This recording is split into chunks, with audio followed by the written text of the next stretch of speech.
game-changing business decisions that shape the world. We bring you all of this and more on World Business Watch.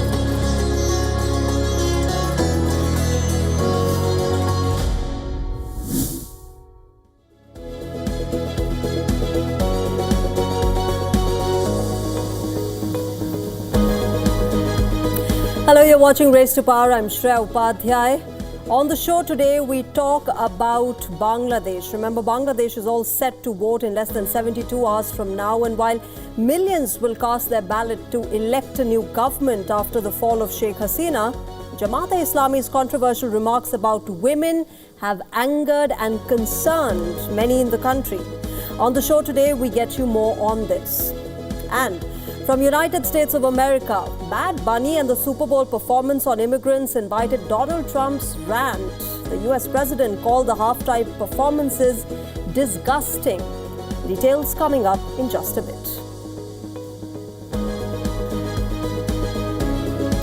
Well, let's talk about Bangladesh. The people of Bangladesh are all set to vote in less than 72 hours from now. More than 127 million voters are eligible to cast their ballot on the 12th of February. But as D-Day draws closer, Jamaat-e-Islami's controversial remarks are under scrutiny, and women are at the center of anger against the Islamist party.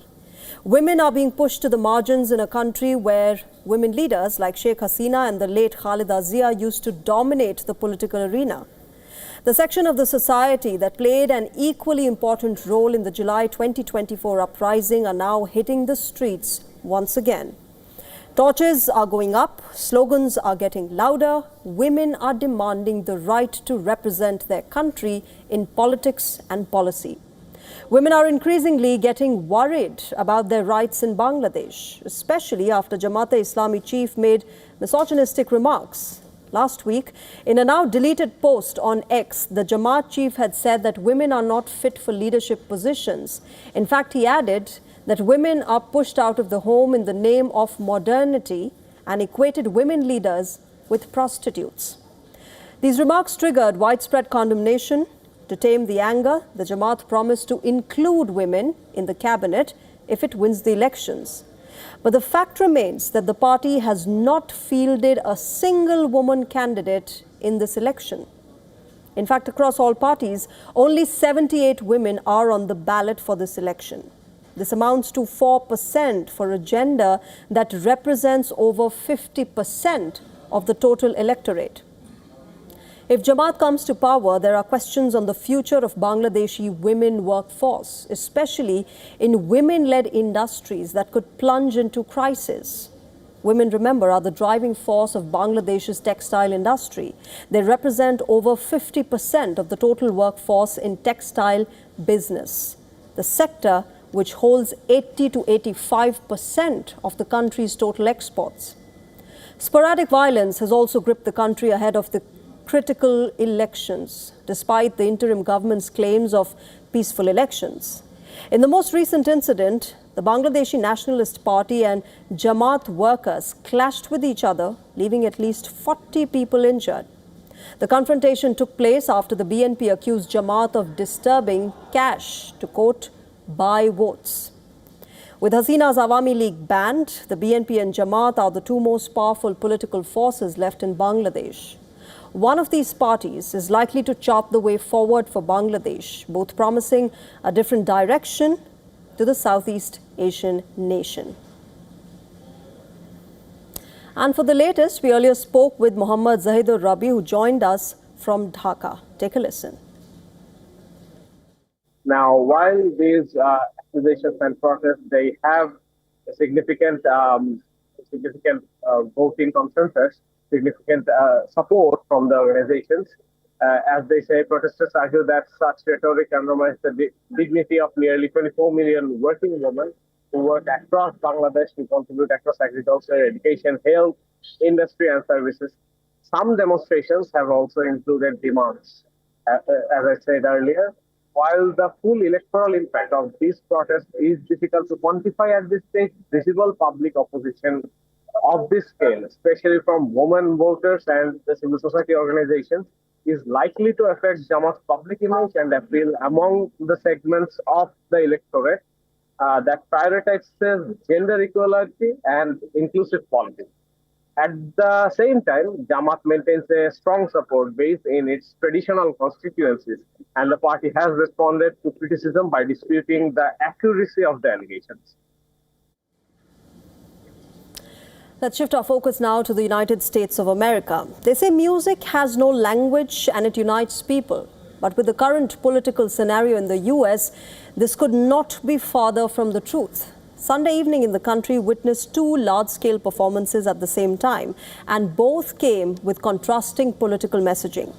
Millions watched Puerto Rican artist Bad Bunny headline the Super Bowl's halftime show. The performance from the beginning till the end was in Spanish, as expected from the Grammy-winning artist. The spotlight shone brighter after Bad Bunny's "Ice Out" remark at the Grammys. The performance was filled with political symbolism and promoting American unity. Despite the performance being in Spanish, there's one line that Bad Bunny said in English, and that is, "God bless America." Then went on to list the countries of Central, South and North America one by one, as dancers stepped out carrying their flags. The performance sparked praise and backlash. Critics and right-wing called Bad Bunny a foreigner, which factually is not true. He's a Puerto Rican, which legally makes him an American citizen by birth, as Puerto Rico falls under the umbrella of being a US territory. Even the American president criticized the Spanish singer and went as far as to say that Bad Bunny's performance was a slap in the face of America. Trump said, and I quote, "The Super Bowl halftime show is absolutely terrible, one of the worst ever. It makes no sense, is an affront to the greatness of America and does not represent our standards of success, creativity or excellence. Nobody understands a word this guy is saying, and the dancing is disgusting, especially for young children that are watching from throughout the USA and all over the world." Trump also went on to say this show is just a slap in the face to our country. But that's not all. Turning Point USA, the organization now run by late Charlie Kirk's wife, Erica Kirk, put up its own show as an alternative for conservative Americans called the All-American Halftime Show. It streamed online as a form of protest against Bad Bunny's performance at the Super Bowl. This show featured several country artists for viewers who chose to boycott the Spanish singer's performance.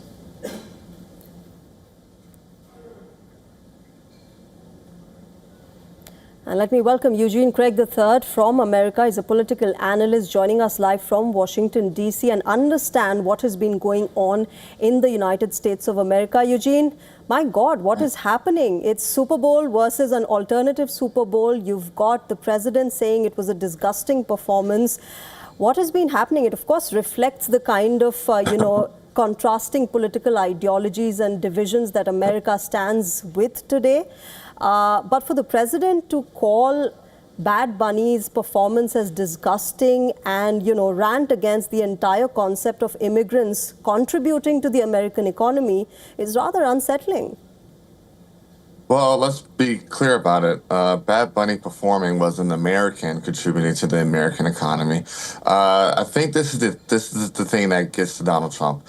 This is all on the heels of Donald Trump giving us another episode of his innate racism earlier this week with the Obamas and the disgusting Truth Social post earlier this week. Right? His racism is his innate nature.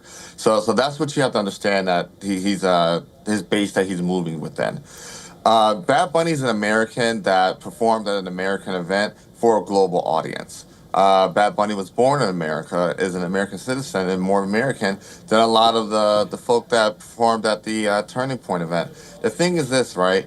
And on the heels of the Epstein files being released, you have Turning Point having Kid Rock, who literally has lyrics praising statutory rape and standing next to statutory rape, as a headliner. And literally, the issue is this. There's a big part of America that is uncomfortable with the diversity of America, whether it be black artists like Beyonce or Kendrick Lamar, whether it be Hispanic artists like Cardi B or Bad Bunny, Benito. They have an issue with this, right? And it becomes they live for culture wars and culture clash. But I think the best thing that I've heard all weekend what they call the Clanchella. Because the hate that you saw coming out of the Turning Point event, the all-white event that you saw coming out of the Turning Point event is not representative of America, but what it does is it feeds the appetite of racists in this country, especially coming off the heels of the stunt that Donald Trump pulled earlier this week. Eugene, there are several who support the kind of ideologies and thought that President Trump and the Republicans and the MAGA supporters have. Then there are those who stand against it. NFL, by not cancelling Bad Bunny's performance, has also sent out a signal to Donald Trump and the MAGA Republicans. They could have easily cancelled him under pressure. But the fact that he was booked to perform, and he did perform, and he sent his message across, also drives home the point that, look, there are several people in America who do not agree with what Donald Trump is saying and doing with immigrants. So this is the thing about America, right?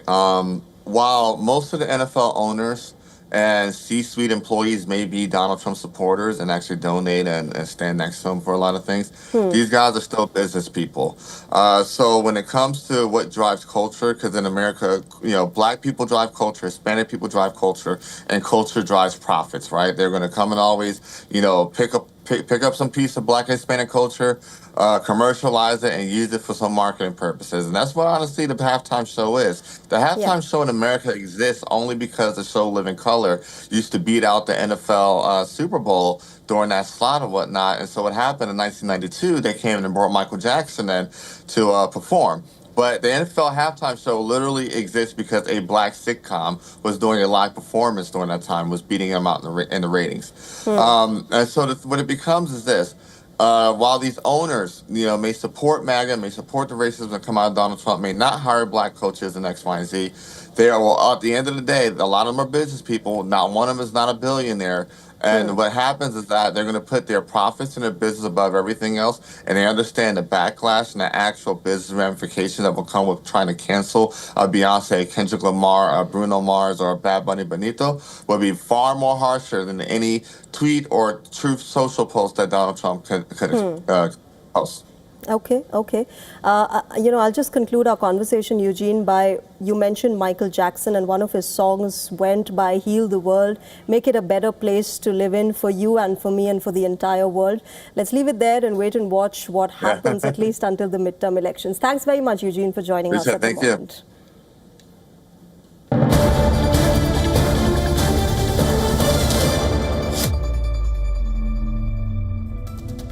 Breaking news coming in. The International Cricket Council, the ICC, has remained firm on its stance that Pakistan does not have any grounds to boycott the match against India and is not in a position to make such demands even.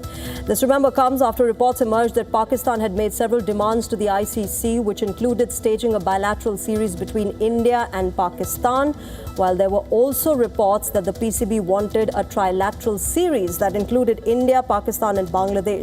Remember, the Pakistani government had announced that the national team will not play the scheduled T20 World Cup match against India on the 15th of February in solidarity with Bangladesh. So the ICC now remaining firm on that Pakistan does not have any basis of actually demanding and making such a demand from the ICC.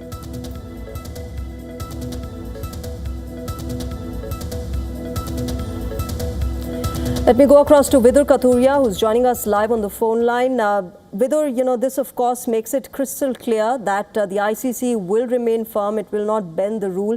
It says Pakistan has no basis, no ground whatsoever to even make such demands, let alone these demands be implemented. Well, absolutely, Shreya. The ICC right now is remaining very firm on its stance. So basically, they are telling Pakistan that the ICC is not going to get bullied into making any decision. Now, Pakistan right now, the Pakistan Cricket Board talks are ongoing. No decision has been made finally in terms of the match that is still scheduled to take place on February 15th in Colombo. Like as per the ICC schedule, no official announcement has come.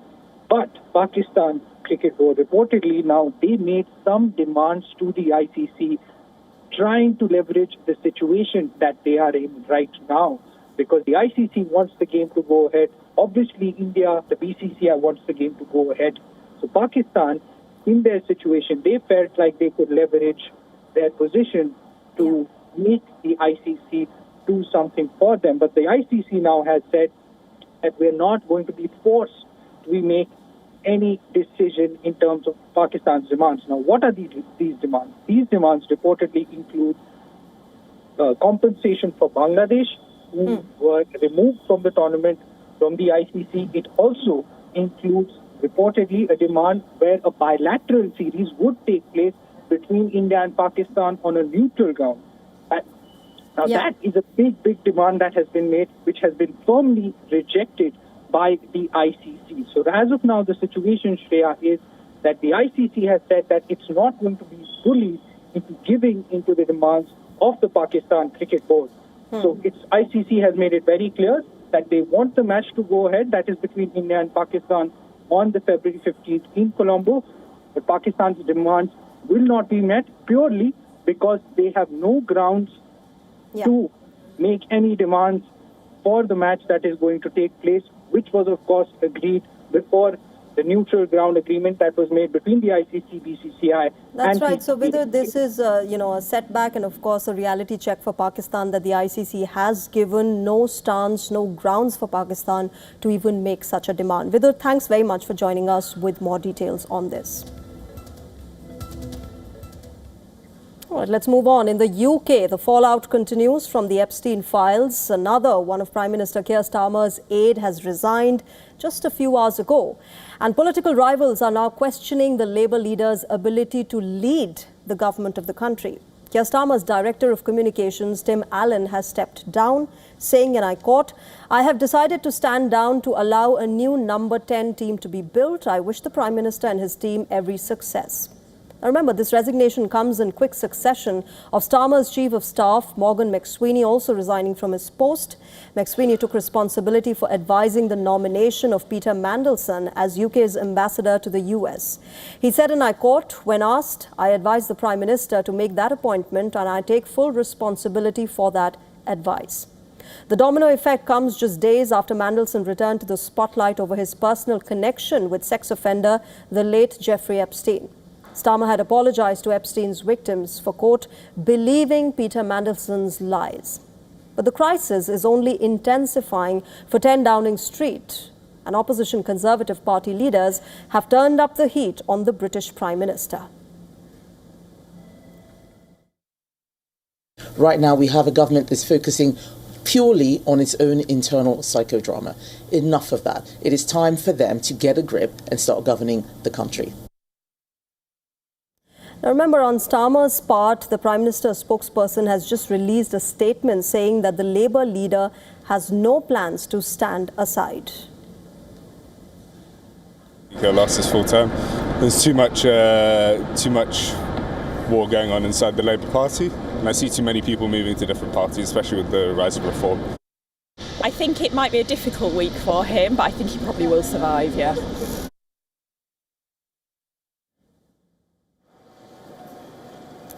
All right, let me go across to Ollie Barrett. He's joining us from London to get the latest of this entire fallout that we're seeing at 10 Downing Street. Ollie, the big question is, will he or won't he? Will the Keir Starmer government survive, or will it fall because of the Epstein files saga, which has not just impacted the UK, but the entire world?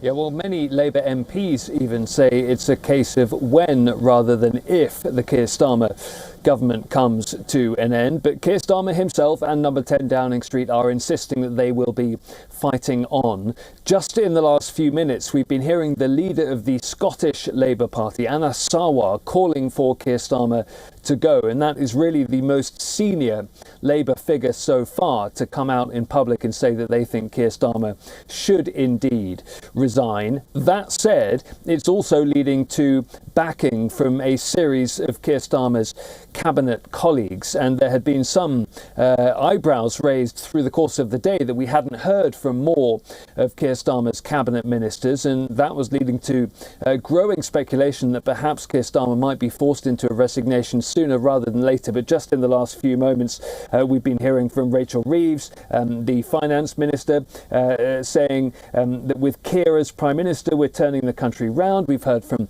David Lammy, who is the Deputy Prime Minister. We've heard from the Attorney General as well. Later in the day, Keir Starmer will address the Labour MPs in the Parliamentary Labour Party in Westminster, and he will make the case for him to continue the work that he is doing. He will make the case that he can make changes that can see the government move on from the Mandelson-Epstein saga and controversy, but the setting out of Anna Sarwar of the position that he wants Keir Starmer to go is a moment of significant peril for the UK Prime Minister. As I say, he insists he's fighting on.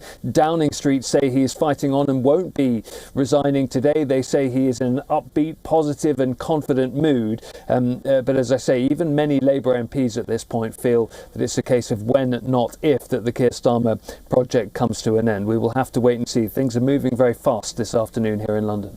Absolutely. It's going to be interesting to see and significant to see what Keir Starmer says today to his party MPs. Ollie Barrett, thanks very much for getting us the latest from UK.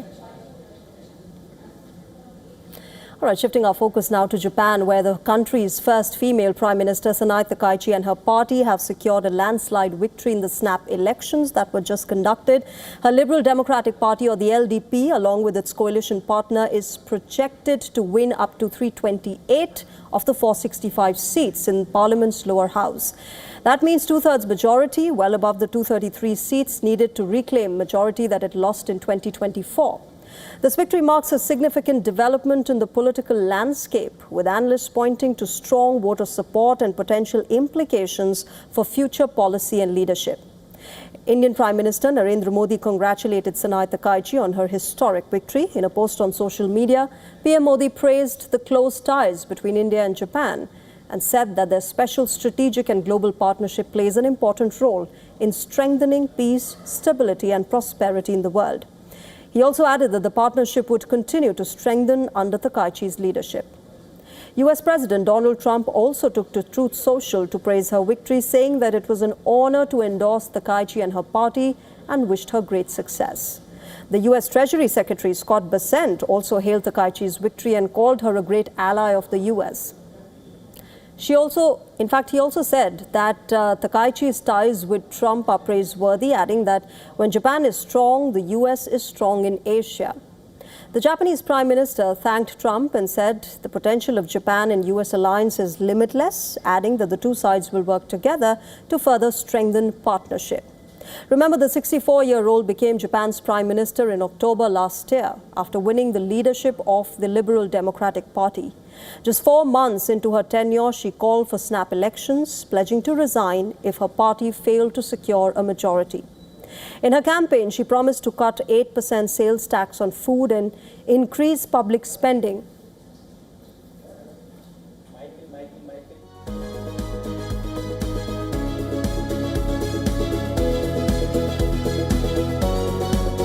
She also adopted a firmer stance on China and pledged to raise defense budget to strengthen Japan's military capabilities.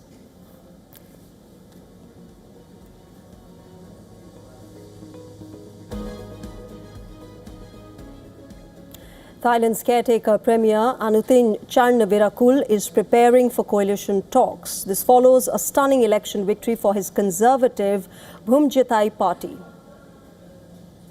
At this moment, our people have given us more than what we expected this morning. So we owe our voters a fortune, and we will only repay them by working at our utmost to bring all the good things to them and to our country. Bumjatai was forecast by Channel 3 to have won almost 200 seats in Sunday's vote, which is well ahead of others, but short of an outright majority in the 500-member lower house. The Progressive People's Party trailed a little above 100 seats, while the jailed former Prime Minister Thaksin Shinawatра's Pheu Thai party came in third. Pheu Thai is seen as a likely coalition partner for Anutin, as they were allies until Bumjatai pulled out over a scandal linked to the Cambodia border dispute. Anutin, who took office in September, however, declined to be drawn on potential coalition talks. He noted that election results remained unofficial.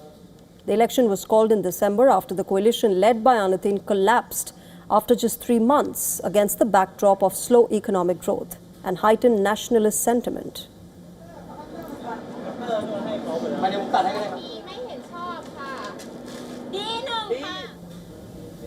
And with that, we've come to the end of this edition of Race to Power. But as always, we'll keep getting you news and analysis from across the world. Thank you very much for joining us tonight. Bye-bye.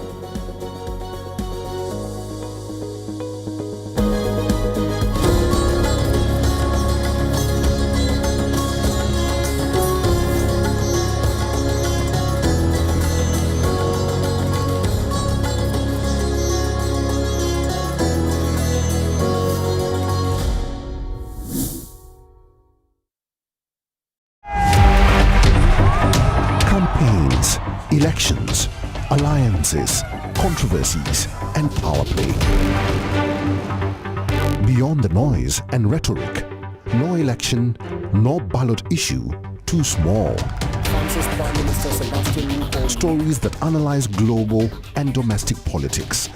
More than just headlines. A dedicated show with varied perspectives, expert take, citizens' voices, detailed ground reports, and in-depth coverage from political corridors of the world. This is Race to Power, only on WION. World is one.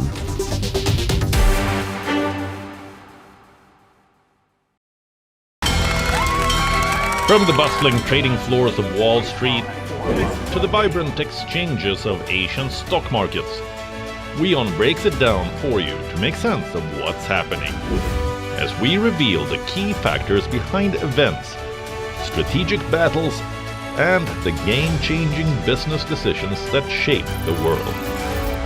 We bring you all of this and